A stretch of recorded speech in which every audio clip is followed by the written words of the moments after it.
The bone needle lay poised between Hannah's trembling fingers like a prayer waiting to be answered, its ivory surface gleaming in the candlelight as desert wind rattled the adobe walls of the trading post. In 1852 Arizona Territory, some silences were born of fear, others of respect. But tonight, one would be stitched into permanence with thread spun from cotton that had cost a woman her voice for 7 years.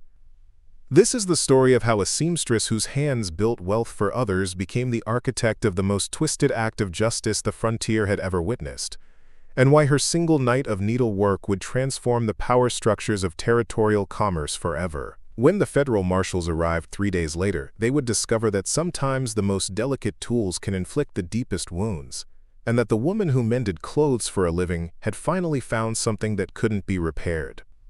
Before we jump back in, tell us where you're tuning in from, and if this story touches you, make sure you're subscribed, because tomorrow I've saved something extra special for you. The desert sunrise painted the San Pedro Valley in shades of blood and gold, casting long shadows across the adobe buildings of Silverbrook Trading Post, while the morning wind carried the scent of sage and something darker underneath. Hannah pressed her calloused fingertips against the rough-hewn window frame of the sewing room, watching freight wagons roll eastward toward Tucson, while her other hand traced the permanent indentations on her fingertips from 7 years of endless needlework. The Blackwood commercial empire stretched before her like a spider's web, connecting mining claims, cattle ranches, and trading posts across 3 territories, all built on the backs of those who would never see a penny of the profits they generated. She had been Jeremiah Blackwood's property for 7 years, purchased at age 15 from a failing plantation in East Texas when his cotton venture collapsed, and he moved west to capitalize on territorial expansion. She'd been chosen not for fieldwork or domestic service, but for her extraordinary skill with needle and thread, a talent that would make Blackwood rich beyond his wildest imaginings while keeping her fingers bleeding and her voice silent. The bill of sale filed with the Territorial Administrator's Office in Tucson on April 3, 1845 listed her simply as one Negro woman, Hannah, age approximately 15 years, skilled in textile production and seamstress work, purchased for the sum of $400 in gold coin. What it didn't record was the verbal agreement that accompanied the transaction, a handshake deal between men who understood that certain skills were worth more than the paper they were written on. Silverbrook Trading Post sat at the crossroads of 3 major freight routes, its strategic location making it the perfect hub for Blackwood's expanding commercial operations. Adobe walls 2 feet thick kept the desert heat at bay while providing security for the valuable goods that passed through daily. Silver from the Dragoon Mountains, cattle from the Sulphur Springs Valley, and cotton from the few irrigated farms along the San Pedro River all flowed through Blackwood's operation, generating profits that would make him one of the wealthiest men in Arizona Territory within a decade. But wealth in the frontier territories required more than good business sense. It demanded the kind of connections that could smooth over legal complications, expedite territorial paperwork, and ensure that competitors faced mysterious setbacks at crucial moments. Jeremiah Blackwood had cultivated these relationships with the patience of a man who understood that power in the territories wasn't bought with money alone, but with services that left no paper trail and required absolute discretion. Hannah's sewing room occupied the 2nd floor of the trading post's main building, positioned to catch the best natural light while providing an unobstructed view of the valley below. The room contained 4 industrial sewing machines purchased from a failed textile operation in St. Louis, along with bolts of fabric, spools of thread, and cutting tables that never saw an idle moment. This was where Hannah spent 16 hours a day, 6 days a week, creating the products that had made Blackwood's fortune possible. The specialty items were what separated Blackwood's operation from every other trading post in the territory. While other merchants sold basic dry goods and supplies, Hannah's skilled hands produced custom clothing, decorative items, and specialized equipment that commanded premium prices from wealthy ranchers, mining operators, and territorial officials. Her embroidered vests sold for $20 each in Tucson. Her custom leather goods fetched $50 from cattle barons who wanted to display their success. Her decorative saddle blankets brought in hundreds of dollars from military officers and territorial administrators who competed to own the finest examples of frontier craftsmanship. But the real money came from the items that were never displayed in the trading post's public areas. Hidden behind a false wall in Hannah's sewing room were the products that generated Blackwood's most profitable revenue streams. document pouches designed with hidden compartments for smuggling territorial paperwork, clothing with concealed pockets for transporting gold and silver without detection, saddle modifications that allowed riders to carry weapons and contraband across territorial borders without triggering inspection by federal marshals. Hannah had discovered the hidden compartment during her third year at Silverbrook, while searching for additional storage space for her expanding inventory of threads and fabrics. Behind a loose adobe brick, she found a collection of correspondence that revealed the true scope of Blackwood's operations. Letters from territorial judges requesting custom document cases for sensitive paperwork. Orders from mining companies for specialized pouches to transport silver ore samples without detection. Communications from cattle ranchers detailing requirements for modified saddle equipment that could conceal stolen livestock brands. What she uncovered was a network of territorial corruption that reached from Arizona Territory to the halls of Congress in Washington. Blackwood's sewing operation wasn't just a profitable business venture. It was the logistical backbone for a conspiracy that involved federal land fraud, mining claim manipulation, and cattle rustling on a scale that could destabilize the entire territorial economy if exposed. The morning routine at Silverbrook Trading Post began before dawn, when Hannah would light the oil lamps in her sewing room and begin preparing the day's work orders. Blackwood preferred to conduct his most sensitive business discussions in the early morning hours, when the trading post was closed to public customers and only trusted associates were present. These conversations took place in his private office directly below Hannah's sewing room, and the building's adobe construction carried sound remarkably well through the wooden floor beams.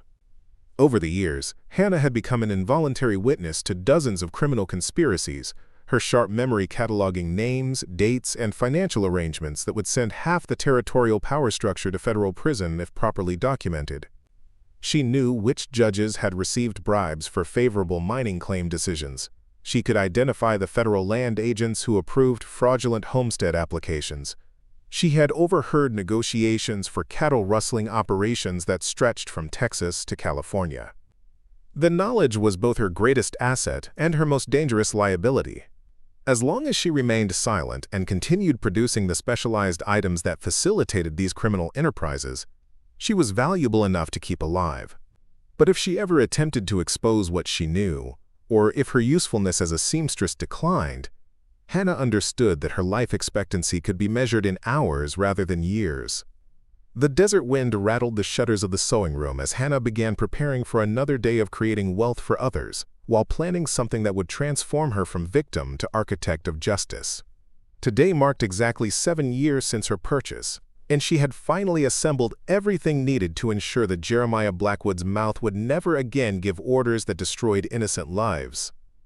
The freight wagon bearing the marking Territorial Supply Company rumbled past Hannah's window just after dawn, its canvas cover concealing cargo that she knew contained more than the farming equipment listed on the shipping manifest. The driver, a weathered man named Samuel Terrick, had been making these deliveries to Silverbrook Trading Post twice monthly for 3 years, each shipment accompanied by private meetings between Blackwood and territorial officials who arrived under cover of darkness. Hannah had been 15 when the cotton boll weevil destroyed her previous owner's plantation in Nacogdoches, Texas, forcing the bankruptcy sale that brought her to Jeremiah Blackwood's attention. The auction had taken place on a sweltering September morning in 1845, with potential buyers examining her hands with the same attention they might give to evaluating livestock. Blackwood had paid premium price not for her youth or appearance, but for the intricate needlework sample she'd been required to demonstrate, a piece of embroidery so precise that it caught the light like spun gold. The journey from Texas to Arizona Territory had taken 6 weeks, traveling with a freight caravan that carried Blackwood's initial investment in territorial commerce. During those weeks on the trail, Hannah learned that her new owner possessed ambitions far beyond simple trade operations. He spoke constantly of the opportunities that territorial expansion created for men with vision and capital, describing Arizona as, virgin territory where fortunes could be built by those willing to work outside conventional limitations. What Hannah discovered upon arrival at Silverbrook was that Blackwood's unconventional limitations meant operating a criminal enterprise disguised as legitimate business. The trading post served as both a front for illegal activities and a central hub for coordinating territorial corruption. Her sewing skills were essential to both functions, creating the specialized equipment needed to facilitate crimes while generating legitimate profits that provided cover for more questionable revenue streams. The living quarters assigned to Hannah consisted of a small room adjacent to the sewing workspace, furnished with a narrow bed, a washstand, and storage chest for her personal belongings. The room's single window provided natural light for detailed needlework, while offering an unobstructed view of the trading post's courtyard, where she could observe the comings and goings of Blackwood's various associates and customers. Preparing and narrating this story took us a lot of time, so if you are enjoying it, subscribe to our channel. It means a lot to us. Now back to the story. The daily routine established by Blackwood allowed for no idle time or personal pursuits. Hannah was expected to begin work at sunrise and continue until full darkness made detailed sewing impossible, with brief breaks only for meals and necessary personal tasks. Sunday was designated as a maintenance day for equipment cleaning and inventory organization, not as a day of rest. Blackwood's philosophy was that skilled labor should be utilized to its maximum potential, and Hannah's extraordinary abilities represented a resource too valuable to waste on leisure activities.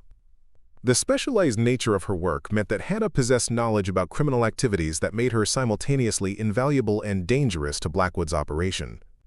She created document pouches with false bottoms for smuggling territorial paperwork. She modified clothing to include hidden compartments for transporting gold and silver. She designed saddle equipment that concealed weapons and contraband during transport across territorial borders. Each project required her to understand not just the technical requirements, but the specific criminal applications that made such modifications necessary. From the personal diary of Dr. Marcus Heilman, territorial physician, dated September 12, 1851, treated the seamstress at Blackwood's trading post for injuries consistent with repetitive strain. Remarkable skill evident in her needlework, though she appears reluctant to discuss the nature of her more specialized projects. Noted unusual level of tension and anxiety during examination, suggesting psychological distress beyond physical symptoms. The medical treatment had been arranged by Blackwood not from concern for Hannah's welfare, but because her injured hands threatened his profitable operations. Dr. Heilman's examination revealed damage to tendons and joints that resulted from 7 years of intensive needlework without adequate rest or proper ergonomic consideration. The physician recommended reduced working hours and regular exercise to prevent permanent disability, suggestions that Blackwood dismissed as impractical for business operations. Hannah's interaction with Dr. Heilman had provided her first glimpse into the broader network of professionals who facilitated Blackwood's criminal activities. The physician's nervous demeanor and reluctance to ask detailed questions about her injuries suggested that he understood more about the trading post's operations than he was willing to acknowledge. His medical bag contained supplies that seemed excessive for treating routine injuries, including surgical instruments and medications that would be more appropriate for treating gunshot wounds or poison victims. The relationship between Hannah and Blackwood had evolved over 7 years, from simple owner-property dynamics to something more complex and dangerous. Her extraordinary skills had made her indispensable to his most profitable operations, but her intimate knowledge of his criminal activities made her a constant security risk that required careful management. Blackwood's solution was to isolate her from outside contact while providing enough comfort and security to ensure her continued cooperation. The trading post's remote location made escape virtually impossible, surrounded by desert terrain that would be fatal to traverse without extensive preparation and supplies. The nearest settlement was Tucson, 50 miles southeast across landscape controlled by Apache bands who were increasingly hostile to territorial expansion. Even if Hannah could obtain transportation and provisions, her legal status as property meant that any white citizen who encountered her would be legally obligated to return her to Blackwood or face criminal charges for theft. But isolation had also provided Hannah with opportunities that Blackwood had not anticipated. Her position in the sewing room allowed her to observe and overhear activities throughout the trading post. Her access to correspondence and shipping documents had given her detailed knowledge of criminal conspiracies that extended far beyond Silverbrook. Her skill with needle and thread had taught her patience, precision, and the ability to work with delicate materials in ways that could be adapted to purposes far removed from conventional sewing. The turning point had come 6 months earlier, when Hannah discovered correspondence between Blackwood and territorial officials discussing plans to eliminate witnesses to a particularly damaging land fraud conspiracy. The letters, hidden behind the false wall in her sewing room, detailed arrangements for the, quote, accidental deaths of 3 homesteaders whose testimony could expose fraudulent mining claims worth hundreds of thousands of dollars. Hannah had watched from her window as the 3 men arrived at Silverbrook Trading Post for what they believed was a business meeting with Blackwood.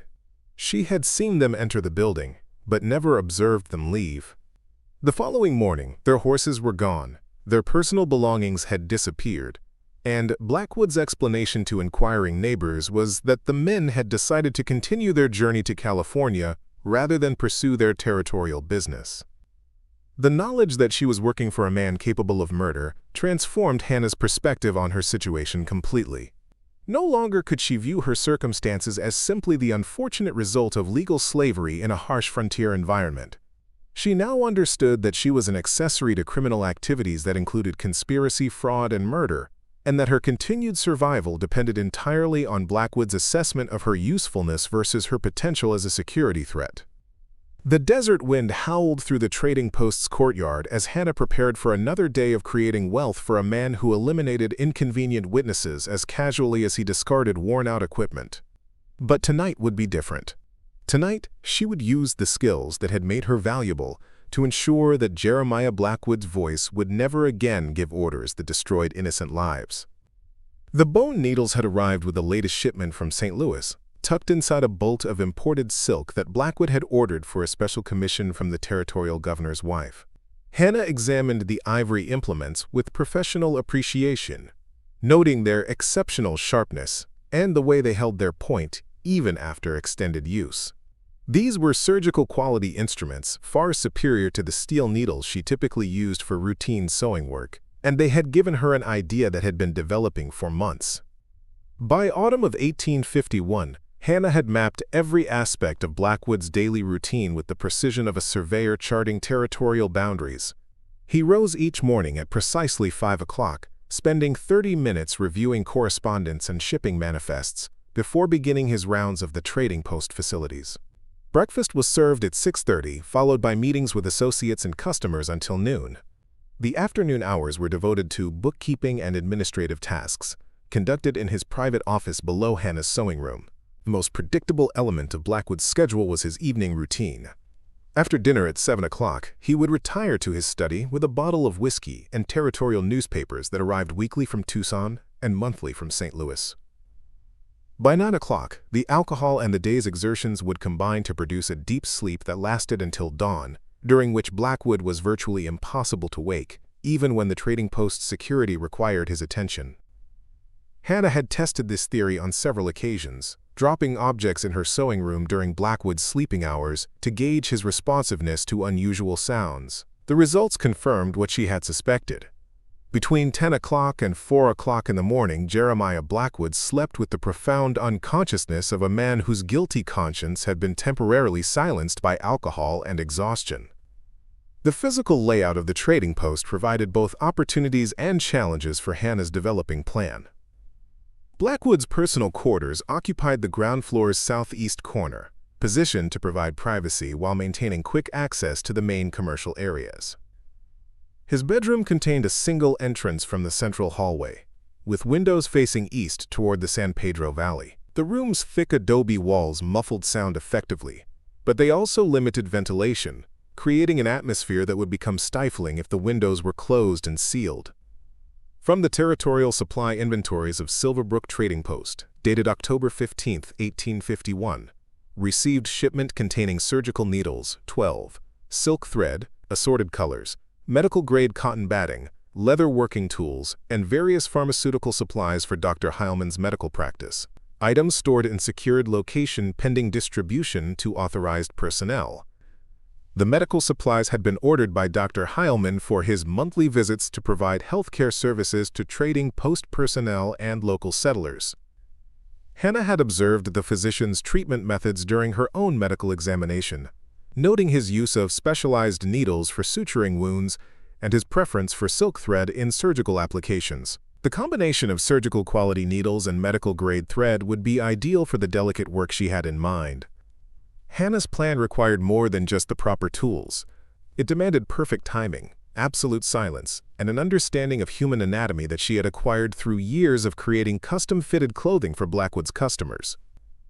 Her work had taught her the precise measurements of the human head and neck, the exact positioning of facial features, and the amount of pressure required to penetrate skin and underlying tissue without causing immediate fatal damage. The psychological preparation was equally important. Hannah had spent months conditioning herself to view Blackwood not as a human being deserving of mercy, but as a problem requiring a technical solution.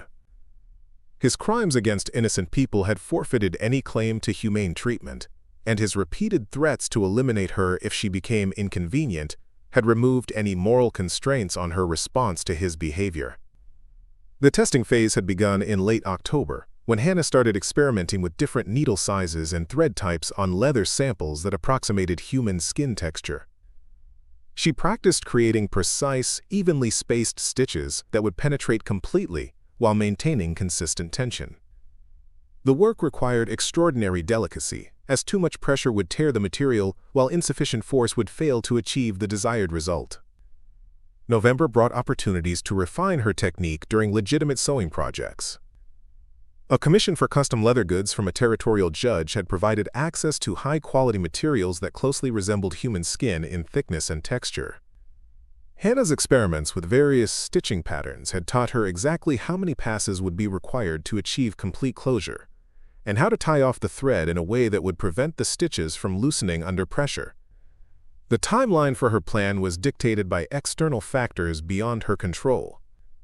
Federal investigators had been asking questions about territorial land grants and mining claims, suggesting that Blackwood's criminal activities were attracting unwanted attention from Washington.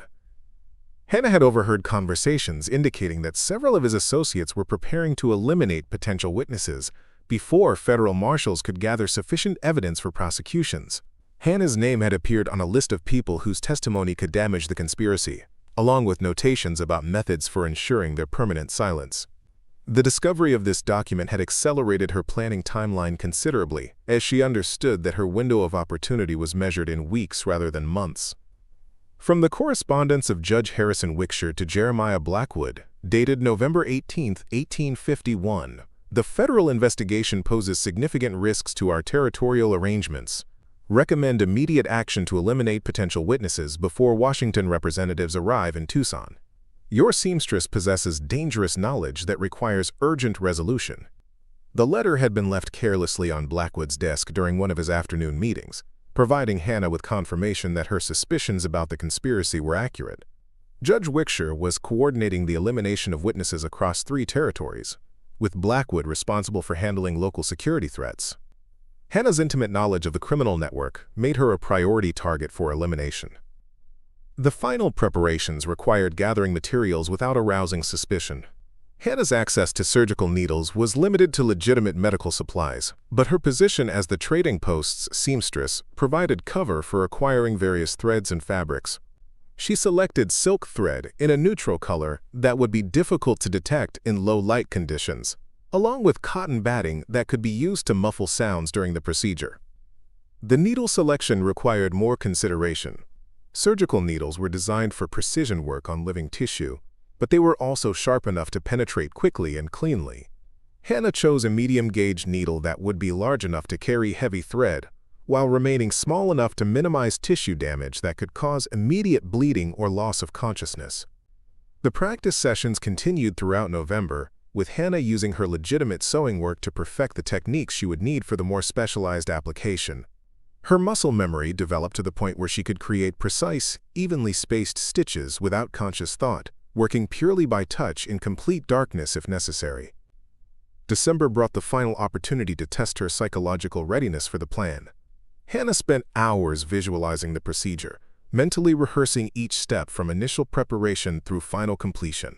She forced herself to confront the reality of what she intended to do, ensuring that hesitation or revulsion would not interfere with precise execution when the moment arrived.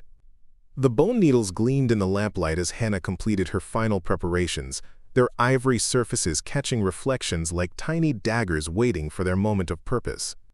Tomorrow night, when the desert wind masked all sounds, and Blackwood's whiskey-induced sleep reached its deepest point, She would transform her needlework skills from a source of wealth for others into an instrument of justice for herself. The territorial supply wagon arrived at Silverbrook Trading Post 3 hours ahead of schedule on December 4, 1851, its early appearance disrupting the carefully planned timeline that governed the facility's daily operations. Hannah watched from her sewing room window as driver Samuel Terrick unloaded crates marked with federal territorial seals, their official stamps indicating that this shipment contained more than routine commercial supplies. Jeremiah Blackwood emerged from his office with unusual haste, his typically controlled demeanor showing signs of nervous energy as he supervised the unloading process personally. The trading post's other personnel were dismissed from the courtyard area, leaving only Blackwood and Terrick to handle cargo that required discretion rather than efficiency. Hannah recognized the pattern from previous deliveries that contained sensitive materials, but the timing suggested that external pressures were accelerating planned activities. The morning's routine proceeded according to established patterns despite the unexpected delivery. Hannah resumed her position at the sewing table, working on a commission for decorative vests that would be shipped to Tucson customers before the holiday season. Her hands moved automatically through familiar motions while her attention focused on conversations drifting up from Blackwood's office below, where territorial officials had gathered for what appeared to be an emergency meeting. Judge Harrison Wicksher's voice carried clearly through the wooden floor beams, his distinctive Boston accent making him easily identifiable even when speaking in hushed tones. The federal investigators are asking specific questions about missing homesteaders and fraudulent mining claims. Washington has assigned 2 deputy marshals to conduct interviews throughout the territory, beginning with Tucson and working outward to include all major trading posts and settlements. Sheriff Thomas Caldwell's response indicated that law enforcement officials were coordinating with the federal investigation rather than obstructing it. My contacts in the territorial administration suggest that the marshals have documentary evidence supporting their inquiries. Someone has been providing detailed information about our arrangements, including dates, locations, and financial transactions that were supposed to remain confidential. The implication was clear to everyone present in the meeting, including Hannah, who listened from above. A witness with intimate knowledge of the criminal conspiracy was cooperating with federal investigators, providing evidence that could expose the entire network of territorial corruption. The emergency meeting was convened to identify potential sources of information leakage and develop strategies for preventing further cooperation with federal authorities. From the territorial correspondence files of Judge Harrison Wicksher dated December 3, 1851, urgent consultation required regarding federal investigation. Recommend immediate action to eliminate information sources before deputy marshals complete territorial interviews. Coordination with local enforcement essential to maintain operational security. Hannah's understanding of the discussion below crystallized into recognition that her own name would inevitably emerge as a potential information source. Her position at Silverbrook Trading Post had provided access to correspondence, shipping records, and overheard conversations that could supply federal investigators with detailed evidence of criminal activities. Even if she had never intended to cooperate with authorities, her mere existence represented an unacceptable security risk to the conspiracy. The afternoon brought additional visitors whose presence confirmed Hannah's assessment of the situation's urgency. Dr. Marcus Heilman arrived carrying his medical bag and a grim expression that suggested his visit was related to emergency medical preparations rather than routine healthcare services. His previous interactions with Hannah had established that he understood more about the trading post's operations than his official role would suggest, making his presence during the crisis particularly ominous.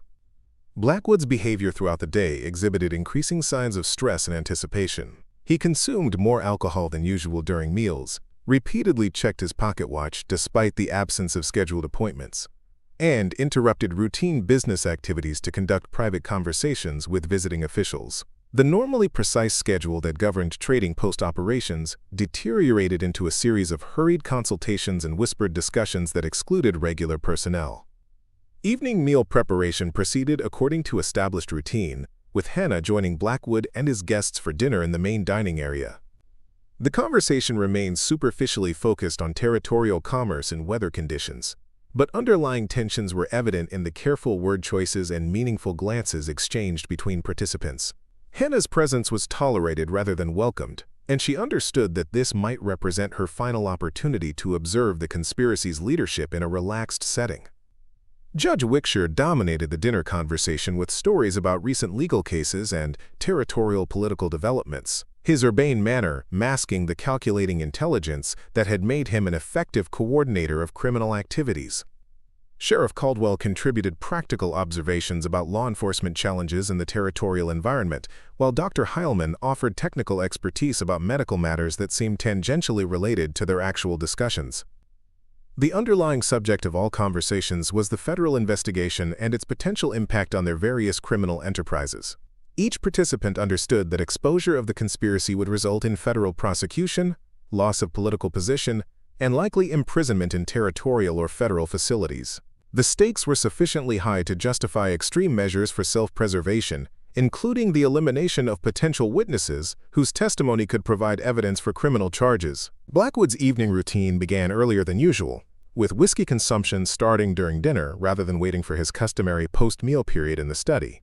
The additional alcohol intake would likely produce deeper sleep than normal, creating optimal conditions for Hannah's planned activities later that night.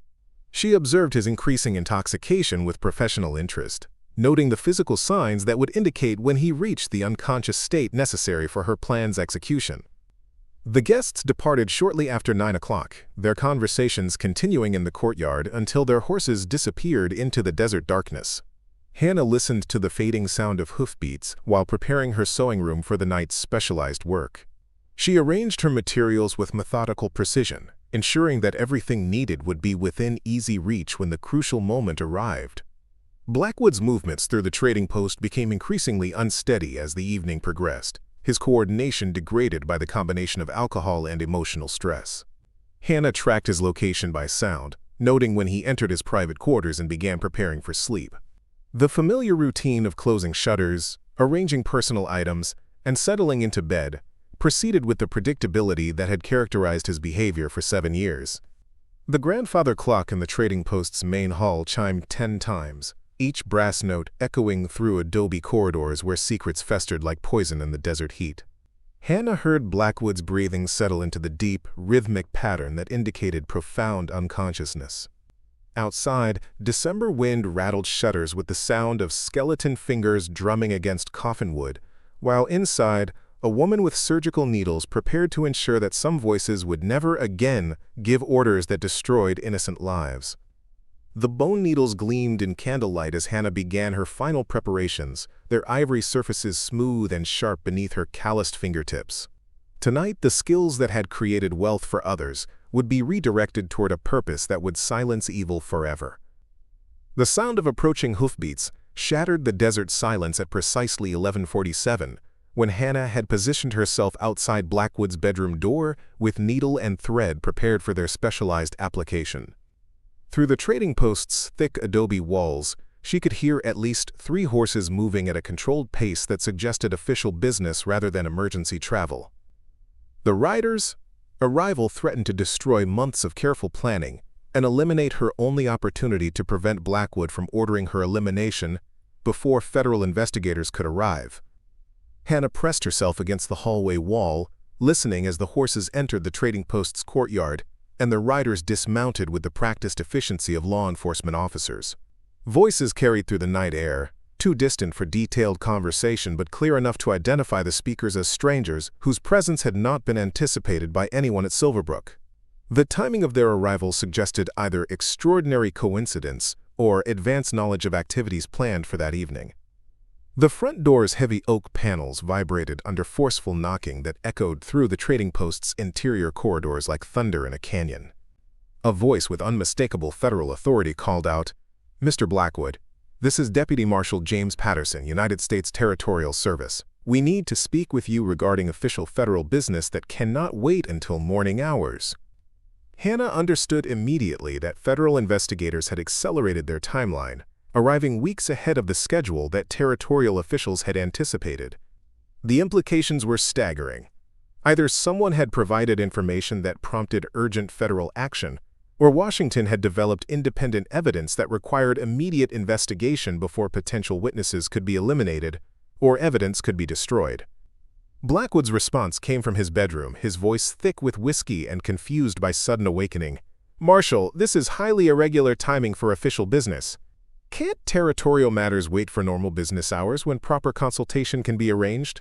The question revealed his expectation that federal investigators would observe territorial courtesies rather than exercising independent federal authority. Federal investigation takes precedence over territorial convenience, Mr. Blackwood, Deputy Marshal Patterson replied. We have warrants for search and seizure of documents related to fraudulent land claims, illegal mining operations, and conspiracy to obstruct federal justice.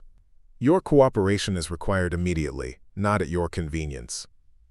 Hannah heard Blackwood's footsteps moving through his bedroom as he prepared to respond to federal demands, his movements unsteady from alcohol consumption but gaining coordination as the gravity of the situation penetrated his whiskey-fogged consciousness. The arrival of federal marshals with search warrants meant that the criminal conspiracy had been exposed through sources beyond territorial control, making immediate damage limitation more important than long-term strategy.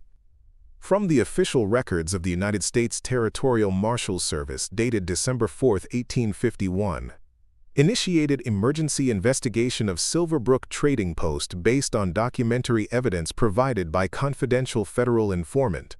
Warrants issued for search and seizure of business records, correspondence, and physical evidence related to ongoing criminal conspiracy involving territorial officials. The revelation that federal investigators possessed documentary evidence suggested that someone with intimate knowledge of the conspiracy had been cooperating with Washington authorities for an extended period. Hannah realized that her plan to eliminate Blackwood had been superseded by events beyond her control, but the arrival of federal marshals also created new dangers for anyone who possessed incriminating knowledge about territorial corruption. Deputy Marshal Patterson's voice continued from the courtyard, now directing his associates in the execution of their search operation. Deputy Coleman, secure the main building and prevent any attempts to destroy evidence. Deputy Morrison, establish perimeter security and detain anyone who attempts to leave the premises until we complete our investigation. The efficiency of their operation indicated that federal investigators understood the scope and urgency of their mission. They had arrived prepared for resistance, armed with sufficient authority to override territorial objections, and equipped with advanced intelligence that would guide their search for specific evidence. Hannah's position in the trading post's interior gave her unique insight into their activities, but it also made her a potential witness to federal crimes if the marshal's investigation uncovered evidence that implicated her in criminal activities. Blackwood emerged from his bedroom wearing hastily assembled clothing, his appearance disheveled, but his manner attempting to project the dignified authority of a successful territorial businessman. Gentlemen, I'm prepared to cooperate with your investigation, though I must protest the irregular timing and the lack of advance notice that would have allowed me to arrange proper legal representation. Your legal rights will be respected within federal guidelines, Mr. Blackwood, Deputy Marshal Patterson responded. However, the nature of this investigation requires immediate action to prevent evidence destruction and witness intimidation. We have reason to believe that criminal conspirators have been eliminating potential witnesses to prevent federal prosecution. The implication struck Hannah like a physical blow. Federal investigators knew about the conspiracy's practice of murdering inconvenient witnesses, which meant they were aware of specific crimes that went far beyond financial fraud and territorial corruption. Her own knowledge of missing homesteaders and their suspicious deaths had somehow reached federal authorities, making her both a valuable witness and a prime target for elimination by remaining conspirators. The search of Blackwood's office began immediately, with Deputy Coleman methodically examining correspondence files while Deputy Morrison inventoried financial records and shipping manifests. Their systematic approach suggested familiarity with the types of evidence they expected to find, confirming that someone had provided detailed guidance about the conspiracy's documentation practices. Hannah remained motionless in the hallway, understanding that any movement might attract attention from federal marshals who were securing the building's interior. Her position allowed her to observe their activities while remaining undetected. But it also placed her in a location where discovery would require explanation of her presence outside Blackwood's bedroom during late evening hours. Mr. Blackwood, Deputy Marshal Patterson said, his voice carrying the authority of a man accustomed to federal cooperation, we're particularly interested in correspondence with Judge Harrison Wickshire, Sheriff Thomas Caldwell, and Dr. Marcus Heilman regarding arrangements for eliminating potential witnesses to your various criminal enterprises. The specific mention of names that Hannah had overheard in earlier conversations confirmed that federal investigators possessed detailed intelligence about the conspiracy's membership and activities. Their knowledge extended beyond financial crimes to include the most serious criminal charges, suggesting that cooperation with federal authorities had been extensive and ongoing for a considerable period. Blackwood's response revealed his recognition that denial would be futile in the face of specific evidence. "I believe there may be some misunderstanding about the nature of my business relationships with territorial officials. Any correspondence would reflect legitimate commercial arrangements rather than criminal conspiracy. We'll determine the nature of your arrangements through examination of physical evidence, Mr. Blackwood," Deputy Marshal Patterson replied. "Meanwhile, we need to interview all personnel at this trading post, including any individuals who might have observed activities related to our investigation." Hannah understood that federal marshals would inevitably discover her presence and require her testimony about activities she had witnessed at Silverbrook Trading Post. Her intimate knowledge of the conspiracy would make her a crucial federal witness, but it would also make her a target for elimination by any conspirators who remained at large after the federal investigation concluded. The bone needles remained clutched in her hand, their original purpose rendered irrelevant by the arrival of federal justice. But as voices continued in the courtyard below, Hannah realized that the night's dangers were far from over, and that the skills she had planned to use against Blackwood might yet be needed for a very different kind of survival. The federal marshal's systematic search of Blackwood's office created enough noise to mask any sounds from the building's upper level, providing Hannah with the cover she needed to complete her original mission despite the dramatically changed circumstances. Through the adobe walls, she could hear Deputy Coleman reading aloud from correspondence files, while Deputy Morrison inventoried financial records that would provide evidence for federal prosecution. Their discovery of incriminating documents was inevitable, but Hannah understood that physical evidence alone might not be sufficient to ensure Blackwood's conviction if he retained the ability to coordinate with remaining conspirators. Blackwood stood in the trading post's main room, responding to federal questions with the calculated evasions of a man who understood that cooperation might reduce his sentence while complete honesty would guarantee his destruction. His voice carried the strained control of someone fighting alcohol-induced confusion while attempting to project competent innocence. Hannah recognized the tone from 7 years of observing his interactions with territorial officials who required careful management rather than honest communication. The correspondence with Judge Wickshire relates entirely to legitimate legal consultation regarding territorial land regulations, Blackwood explained to Deputy Marshal Patterson. Any appearance of impropriety would reflect misunderstanding of standard territorial business practices rather than criminal intent. Hannah moved silently through the hallway toward Blackwood's bedroom, understanding that her window of opportunity was measured in minutes rather than hours. The federal investigation would inevitably expose the conspiracy's financial crimes, but the murders of inconvenient witnesses required different evidence that might never be discovered if key participants retained their ability to communicate with outside associates. Blackwood's death would eliminate the conspiracy's central coordinator while ensuring that certain secrets died with him. The bedroom door stood partially open, revealing interior shadows that would provide concealment for the precise work ahead. Hannah slipped inside with the practiced silence of someone who had spent years moving through the trading post without attracting attention. Blackwood's personal belongings were scattered across furniture surfaces where he had hastily prepared to respond to federal demands, creating the appearance of confusion that would mask evidence of deliberate intervention. From the official testimony of Deputy Marshal James Patterson, recorded December 5, 1851, during our investigation of Silverbrook Trading Post, we discovered extensive evidence of criminal conspiracy involving federal land fraud, illegal mining operations, and conspiracy to obstruct justice. Physical evidence included correspondence with territorial officials and financial records documenting systematic corruption extending across 3 territories. The sound of approaching footsteps in the hallway outside indicated that federal marshals were expanding their search beyond Blackwood's office to include other areas of the trading post. Hannah positioned herself behind the bedroom door, where shadows would conceal her presence if marshals conducted a cursory inspection of Blackwood's personal quarters. The bone needles felt smooth and sharp in her grip, their ivory surfaces warmed by contact with skin that had been calloused by 7 years of intensive needlework. Deputy Marshal Patterson's voice carried from the main room as he continued questioning Blackwood about specific criminal activities. We have documentary evidence indicating that you coordinated the elimination of 3 homesteaders, whose testimony could have exposed fraudulent mining claims. Can you explain the circumstances surrounding the disappearance of Jacob Morrison, Samuel Hendricks, and David Colwell during their visit to your trading post in September? Blackwood's response revealed the first signs of genuine concern about federal knowledge of the conspiracy's most serious crimes. I have no specific recollection of those individuals visiting Silverbrook Trading Post. Hundreds of travelers pass through our facility each month, making detailed records of every visitor impractical for routine business operations. Hannah understood that Blackwood's denial was technically accurate while being fundamentally dishonest. The 3 homesteaders had indeed visited Silverbrook, but their departure had been arranged in a manner that left no official records or living witnesses. Her position in the sewing room had provided observation of their arrival and access to correspondence discussing their elimination, making her the only remaining source of evidence about their fate. The federal marshals' investigation had reached the critical point where documentary evidence would be insufficient to prove the most serious charges without corroborating testimony from witnesses who possessed direct knowledge of criminal activities.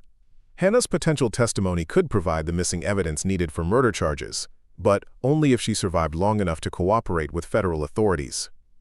Blackwood's bedroom contained physical evidence that would support Hannah's planned testimony about the conspiracy's criminal activities. Hidden behind a false panel in his personal desk were additional correspondence files that documented arrangements for witness elimination and payment schedules for territorial officials who facilitated various illegal operations. The discovery of these documents by federal investigators would provide crucial evidence, but their existence also made Blackwood's continued survival a threat to everyone involved in the conspiracy. The sound of federal activity in adjacent rooms grew closer, as Deputy Coleman expanded his search to include all areas where evidence might be concealed. Hannah heard his footsteps approaching the bedroom hallway, forcing her to accelerate her timeline for completing the procedure that would ensure Blackwood's permanent silence. The bone needle felt perfectly balanced in her grip, its surgical sharpness ideal for the delicate work that would transform her from potential victim to agent of justice.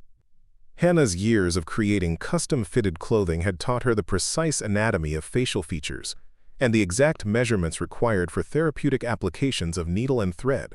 Her professional knowledge of human proportions would guide the placement of stitches that would achieve complete closure, while avoiding damage to underlying structures that could cause immediate loss of consciousness or rapid death. The silk thread had been selected for its strength and flexibility, qualities that would ensure the stitches remained secure under pressure while providing the precision control necessary for detailed work. Hannah's muscle memory from thousands of hours of intricate needlework would guide her movements with the automatic precision that came from years of practice with similar materials and techniques. Blackwood's return to the bedroom was announced by unsteady footsteps and the sound of furniture being moved as he searched for documents that federal marshals had requested. His alcohol-impaired coordination made his movements predictable and slow, providing optimal conditions for the procedure that would ensure his cooperation with federal justice took a form he had never anticipated. "Hannah," Blackwood called quietly, his voice slurred but carrying the familiar tone of authority that had controlled her life for 7 years. "The federal marshals will want to question you about activities you may have observed at the trading post. You will tell them that you were confined to sewing work and had no knowledge of business operations or correspondence with territorial officials." The instruction confirmed Hannah's assessment that Blackwood intended to use her potential testimony as a defense against federal charges, rather than allowing her to provide evidence that would expose the full scope of the conspiracy. His assumption that she would continue to follow his orders, despite the changed circumstances, revealed the arrogance that had made him careless about security and vulnerable to the justice that was about to be administered. Hannah stepped from behind the bedroom door with the needle positioned for immediate application, her movement silent and precise as she approached Blackwood from his blind side. 7 years of enforced servitude had taught her to move without attracting attention, a skill that would serve her well during the most crucial moments of her plan's execution. "You're right about one thing," Hannah said softly, her voice steady despite the magnitude of what she was about to accomplish. "I won't be telling the federal marshals anything about your business operations." Blackwood turned toward her voice with confused recognition, his alcohol-clouded vision struggling to focus on the figure approaching from the shadows. The bone needle caught lamplight like a tiny blade as Hannah raised it toward his face, her movements guided by years of practice with similar tools applied to very different purposes. "What you will discover," Hannah continued, positioning the needle with surgical precision, is that some voices deserve to be silenced permanently. The first stitch pierced skin with the clean efficiency of a master seamstress working with familiar materials, beginning a procedure that would ensure Jeremiah Blackwood never again gave orders that destroyed innocent lives. Outside, federal marshals continued their investigation, unaware that justice was being administered through methods that no court would ever officially sanction, but that frontier circumstances had made necessary and inevitable. The bone needle sang through flesh like a prayer finally answered, while 3 floors below, representatives of federal authority gathered evidence that would transform personal revenge into systematic justice for crimes that had poisoned an entire territory. The sound of Deputy Marshal Coleman's boots on the wooden stairs echoed through Silverbrook Trading Post like a funeral march, each step bringing federal authority closer to discovering a scene that would redefine their understanding of territorial justice and criminal conspiracy. Hannah finished the final stitch with the precision of a master craftsman completing 7 years of preparation, her silk thread creating a permanent seal that would ensure Jeremiah Blackwood's voice could never again coordinate the elimination of inconvenient witnesses. Blackwood's eyes remained open but unseeing, his consciousness faded into the alcohol-induced stupor that had made the procedure possible. The bone needle had performed its function with surgical precision, creating evenly spaced stitches that pulled taut against facial muscles without causing immediate fatal damage. Hannah's years of creating custom-fitted clothing had taught her exactly how much pressure human tissue could withstand, knowledge that had guided her work with the delicacy required for long-term effectiveness rather than immediate destruction.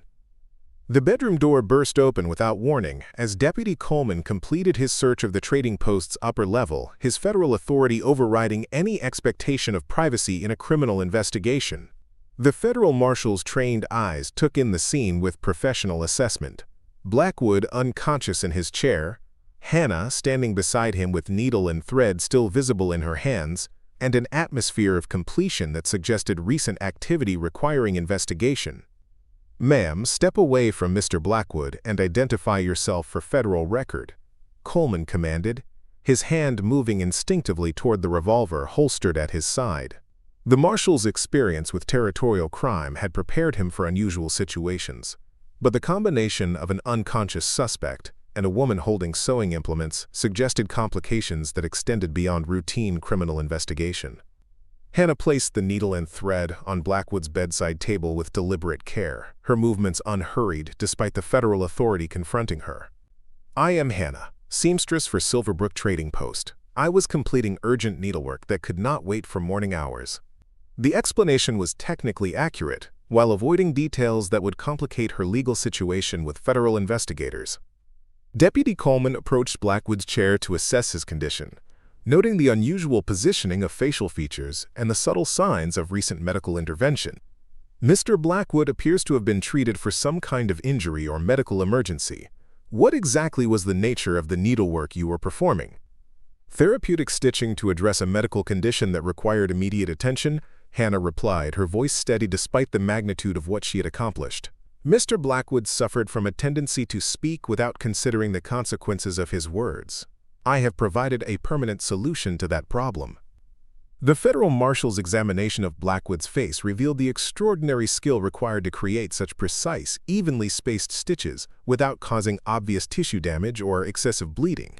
Coleman's military experience had exposed him to battlefield medicine, giving him appreciation for the technical expertise demonstrated by Hannah's needlework. The procedure had been executed with surgical precision by someone who understood both human anatomy and the properties of silk thread under tension. From the official report of Deputy Marshal Robert Coleman, filed December 5, 1851, discovered suspect Jeremiah Blackwood in unconscious state with facial modifications that appeared to be the result of deliberate medical intervention. Subject's mouth had been sealed using silk thread applied with surgical precision. No evidence of struggle or violence beyond the specific procedure performed by individual identified as Hannah, seamstress. The implications of Coleman's discovery extended far beyond the immediate criminal charges that federal investigators had anticipated when they arrived at Silverbrook Trading Post. Hannah's action had eliminated the conspiracy's central coordinator while providing federal authorities with evidence of criminal methods that reached depths of depravity previously unknown in territorial justice. The precision of her needlework suggested premeditation and technical skill that transformed routine criminal investigation into something approaching frontier legend. Deputy Marshal Patterson's voice carried from the main room as he called for his colleagues' assistance with document analysis. "Coleman, we need your assessment of correspondence that details systematic elimination of potential witnesses. The evidence suggests criminal conspiracy extending beyond financial fraud to include coordinated murder operations across 3 territories." Hannah heard Patterson's announcement with professional interest, understanding that federal investigators were discovering documentary evidence that would expose the full scope of the criminal network. Her intimate knowledge of the conspiracy's operations would make her a crucial witness for federal prosecution, assuming she survived the legal complications created by her therapeutic intervention in Blackwood's medical condition. Coleman's examination of Hannah's needlework had revealed technical expertise that suggested medical training or extensive experience with surgical procedures. "Ma'am, where did you acquire the skills necessary to perform such precise medical intervention?" This level of technical competence indicates specialized education or professional experience beyond routine seamstress work. 7 years of creating custom-fitted clothing teaches precise measurement and delicate needlework, Hannah explained. Human anatomy becomes familiar when your livelihood depends on understanding exactly how fabric should conform to body contours. Tonight, I applied those skills to a therapeutic application that required similar precision and attention to detail. The federal marshal's growing appreciation for Hannah's technical abilities was matched by his recognition that her action had simplified federal prosecution by eliminating the conspiracy's most dangerous participant. Blackwood's continued existence would have required extensive security measures to prevent his coordination with remaining conspirators, while his current condition ensured complete cooperation with federal investigation through enforced silence. Judge Harrison Wickshire's arrival at Silverbrook Trading Post was announced by the sound of a racing horse and urgent shouting from the courtyard below. The territorial judge had ridden through desert darkness after receiving word that federal marshals were conducting emergency investigation of his business associate's criminal operations. His appearance at the trading post would provide federal investigators with an opportunity to question another key conspirator while gathering evidence about the network's full membership and activities. "Marshal Patterson," Judge Wickshire called from the courtyard, his voice carrying the authority of a man accustomed to territorial deference. "I understand you're conducting investigation of my colleague Jeremiah Blackwood regarding alleged irregularities in territorial land administration. I'm prepared to provide legal consultation that might clarify any misunderstandings about standard territorial business practices." Hannah recognized Wickshire's voice from countless overheard conversations about criminal conspiracy and witness elimination. His arrival provided federal investigators with access to another key participant in the network, but it also created new dangers for anyone who possessed incriminating knowledge about territorial corruption. The judge's legal expertise would make him a more formidable opponent than Blackwood's crude business methods had presented. Deputy Marshal Patterson's response indicated that federal investigators understood the scope of criminal conspiracy they were confronting. "Judge Wickshire, your timing is convenient for our investigation. We have documentary evidence suggesting your involvement in systematic corruption that extends far beyond administrative irregularities. Your legal consultation will be provided in the form of sworn testimony regarding specific criminal charges." The confrontation between federal authority and territorial corruption had reached the critical point where documentary evidence would be supplemented by direct interrogation of key conspirators. Hannah's position as witness to the network's criminal activities would make her testimony crucial for federal prosecution, assuming she could navigate the legal complications created by her therapeutic intervention in Blackwood's medical condition. From the private correspondence of Judge Harrison Wickshire to Sheriff Thomas Caldwell, dated December 3, 1851, federal investigation poses existential threat to our territorial arrangements. Recommend immediate elimination of potential witnesses before Washington representatives can gather sufficient evidence for prosecution. Blackwood seamstress possesses dangerous knowledge that requires urgent resolution through medical emergency or unfortunate accident. Hannah's discovery of this correspondence 3 days earlier had accelerated her timeline for addressing Blackwood's medical condition. The judge's written recommendation for her elimination had confirmed that federal intervention was necessary to prevent systematic murder of witnesses, making her therapeutic needlework a preemptive strike against coordinated criminal conspiracy rather than simple personal revenge. Sheriff Thomas Caldwell's arrival followed within minutes, his presence completing the assembly of key conspirators at the location where federal investigators could question them simultaneously. The sheriff's law enforcement authority had been corrupted by years of cooperation with criminal operations, making his testimony potentially valuable for exposing the network's methods and membership, while his arrest would demonstrate federal commitment to prosecuting territorial corruption regardless of official position. Deputy Marshal Coleman's examination of the correspondence files had revealed the systematic nature of the conspiracy's operations and the specific methods used to eliminate potential witnesses. Hannah, your name appears on a list of individuals designated for elimination before federal investigators could gather their testimony. Can you provide information about criminal activities you may have observed during your employment at this trading post? Hannah understood that federal investigators were offering her protection in exchange for cooperation with their prosecution of territorial corruption. Her intimate knowledge of the conspiracy's operations would provide crucial evidence for criminal charges, while her skilled needlework had already eliminated the network's most dangerous participant. The combination of federal protection and Blackwood's enforced silence would enable her to provide testimony without fear of retaliation from remaining conspirators. I can provide detailed information about criminal conspiracy involving federal land fraud, illegal mining operations, and systematic elimination of potential witnesses, Hannah replied. My position at this trading post provided access to correspondence, shipping records, and overheard conversations that document criminal activities extending across 3 territories and involving numerous territorial officials. The federal marshals' investigation had uncovered evidence of criminal conspiracy that exceeded their initial expectations, transforming routine inquiry into territorial land fraud, into prosecution of systematic corruption that threatened the entire territorial administration.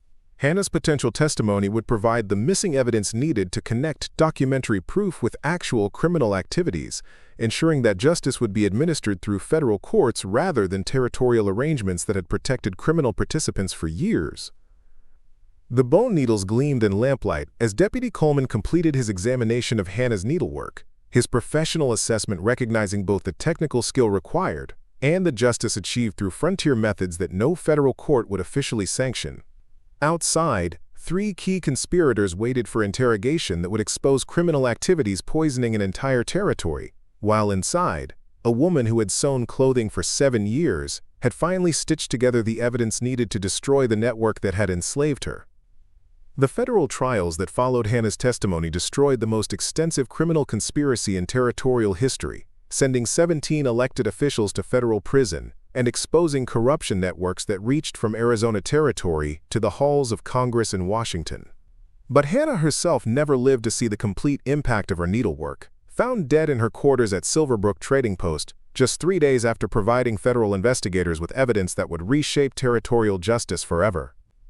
The official cause of death was listed as heart failure brought on by the stress of testifying against powerful territorial interests.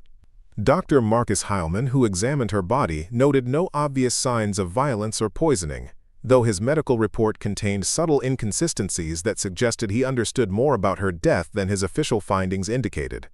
The timing of her demise, occurring between the conclusion of her federal testimony and the beginning of criminal trials, eliminated the prosecution's most compelling witness, while ensuring that certain aspects of the conspiracy would remain forever buried with their primary source. Deputy Marshal James Patterson's final report on the Silverbrook investigation documented the scope of criminal activities that Hannah's evidence had exposed. The testimony provided by the seamstress Hannah revealed systematic corruption involving federal land fraud, illegal mining operations, systematic witness elimination, and conspiracy to obstruct federal justice. Her detailed knowledge of criminal correspondence, financial transactions, and elimination methods provided crucial evidence for prosecuting territorial officials who had operated with impunity for years. The federal investigation ultimately resulted in the conviction of Judge Harrison Wickshire on charges of conspiracy to commit murder and obstruction of federal justice. His sentence of 20 years in federal prison effectively ended his legal career while exposing judicial corruption that had infected territorial courts throughout the Southwest. Sheriff Thomas Caldwell received 15 years for his role in coordinating witness elimination and facilitating criminal operations through abuse of law enforcement authority. Dr. Marcus Heilman's cooperation with federal investigators earned him immunity from prosecution in exchange for detailed testimony about the medical methods used to eliminate inconvenient witnesses. His evidence revealed that systematic poisoning had been disguised as natural deaths, with victims chosen specifically for their knowledge of criminal activities that could expose the conspiracy. The physician's confession implicated dozens of territorial officials in murder conspiracies that had claimed at least 37 lives over a period of 6 years. From the Federal Bureau of Territorial Affairs' final report, dated March 15, 1852, the Silverbrook conspiracy represented the most systematic abuse of territorial authority in the history of Western expansion. Criminal activities included fraudulent land claims worth an estimated $2.3 million, illegal mining operations that defrauded federal mineral rights, and systematic elimination of witnesses through methods designed to avoid detection by federal investigators. The financial scope of the conspiracy exceeded federal investigators' initial estimates, with evidence revealing that criminal proceeds had been invested in legitimate businesses throughout 3 territories. Blackwood's trading post operations had served as the central hub for laundering illegal profits through seemingly legitimate commercial activities, creating a network of corruption that reached into banking, transportation, and territorial administration at every level. Hanna's testimony had provided federal investigators with the missing evidence needed to trace financial connections between criminal activities and their political enablers. Her intimate knowledge of correspondence, shipping records, and overheard conversations had allowed prosecutors to construct a comprehensive case that exposed not just individual criminals, but the systematic corruption that had made their activities possible. The territorial reforms that resulted from the federal investigation transformed the administration of Western expansion, establishing new oversight procedures for land grants, mining claims, and commercial operations. Federal supervision replaced territorial autonomy in key areas where corruption had been most systematic, ensuring that future criminal conspiracies would face immediate federal investigation rather than protection from local authorities. But the most lasting impact of Hanna's story lay not in federal convictions or territorial reforms, but in the transformation of frontier justice itself. Her therapeutic needlework had demonstrated that systematic oppression could be challenged through individual action, even when legal remedies remained unavailable to those who needed them most. The precision of her technique and the justice of her cause had created a legend that spread throughout territorial settlements, inspiring others who faced similar circumstances to consider unconventional solutions to apparently insurmountable problems. The Silverbrook trading post was abandoned within months of the federal investigation, its adobe walls left to deteriorate under desert sun and wind. Local settlers reported strange sounds emanating from the empty buildings during evening hours, describing rhythmic tapping that resembled the sound of needlework being performed by invisible hands. The trading post's isolation made verification of these reports impossible, but the stories persisted among territorial communities where Hanna's legend had taken root. Jeremiah Blackwood survived his therapeutic treatment for exactly 6 months, maintained in an unconscious state that prevented him from communicating with federal investigators while eliminating his ability to coordinate with remaining conspirators. His death was attributed to complications from the medical procedure that had sealed his mouth, though Dr. Heilman's treatment notes suggested that his condition had been carefully managed to prevent either recovery or immediate fatal outcome. The bone needles that Hanna had used for her therapeutic work disappeared from evidence custody before federal trials concluded, their whereabouts never determined despite extensive investigation. Some territorial residents claim to have seen similar ivory implements in the possession of seamstresses and tailors throughout the Southwest, though federal authorities found no evidence to support theories about organized distribution of specialized needlework tools. Hanna's grave in the Silverbrook Cemetery bears no marker or inscription, her burial having been arranged by federal authorities who sought to prevent her final resting place from becoming a pilgrimage site for those who viewed her as a symbol of resistance against systematic oppression. But territorial residents who knew her story began leaving spools of thread and fabric scraps at the unmarked grave, creating an informal memorial that grew over time despite efforts to discourage such displays. The impact of Hanna's needlework extended far beyond the immediate destruction of the territorial conspiracy. Her story became a cautionary tale among political officials throughout the expanding Western territories, demonstrating that systematic oppression carried risks that extended beyond legal prosecution to include personal accountability administered through methods that no amount of political influence could prevent. Modern historians studying territorial expansion have identified the Silverbrook Conspiracy as a watershed moment in the development of federal oversight for Western development. The systematic corruption exposed by Hannah's testimony led directly to legislation establishing permanent federal supervision of territorial administration, ensuring that similar criminal networks could not operate with the impunity that had characterized earlier periods of Western expansion. Even today, visitors to the abandoned Silverbrook Trading Post report hearing the sound of needlework during evening hours, a soft, persistent rhythm that reminds us that some forms of justice transcend legal procedures and political arrangements. The precision of Hannah's technique and the permanence of her solution created a legend that continues to inspire those who understand that systematic oppression sometimes requires individual action guided by skills that can be adapted to purposes far removed from their original applications. The Bone Needles sang their final song in Desert Wind, while somewhere in the territorial archives, federal investigators filed reports that would ensure Hannah's story became part of the permanent record of American justice. Her needlework had stitched together evidence that destroyed criminal conspiracy, but more importantly, it had demonstrated that individual action could challenge systematic oppression even when legal remedies remained beyond reach. The next case promises to be even more shocking. Subscribe before it drops, because some stories of frontier justice deserve to be remembered forever. Up next, you've got two more standout stories right on your screen. If this one hit the mark, you won't want to pass these up. Just click and check them out. And don't forget to subscribe and turn on the notification bell so you don't miss any upload from us.